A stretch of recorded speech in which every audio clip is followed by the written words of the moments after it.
અંકલેશ્વરના ઉમરવાડા ગામના તળાવમાં અસંખ્ય માછલીઓના મોત. પ્રદૂષણની શંકા. અંકલેશ્વર તાલુકાના ઉમરવાડા ગામના તળાવમાં અચાનક મોટી સંખ્યામાં માછલીઓના મોત થતાં ગામજનોમાં ચિંતાનો માહોલ સર્જાયો છે. ગામજનોના જણાવ્યા મુજબ તળાવનું પાણી પ્રદૂષિત થવાથી માછલીઓ મરી હોવાની શંકા છે. આ અંગે સ્થાનિક લોકોએ ગુજરાત પ્રદૂષણ નિયંત્રણ બોર્ડ પાસે તાત્કાલિક લેખિત ફરિયાદ નોંધાવી.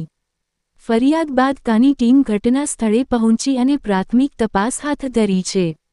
તળાવમાંથી પાણીના સેમ્પલ એકત્રિત કરી લેબોરેટરીમાં મોકલવામાં આવ્યા છે, જેથી માછલીઓના મોતનું સાચું કારણ બહાર આવી શકે. હાલ તો ચોક્કસ કારણ અકબંધ છે, પરંતુ પ્રદૂષણ કે કોઈ રાસાયણિક પ્રવાહના કારણે ઘટના બની હોવાની શક્યતા વ્યક્ત થઈ રહી છે. આ બનાવે સમગ્ર વિસ્તારમાં પર્યાવરણ પ્રદૂષણ અંગે ગંભીર પ્રશ્નો ઊભા કર્યા છે.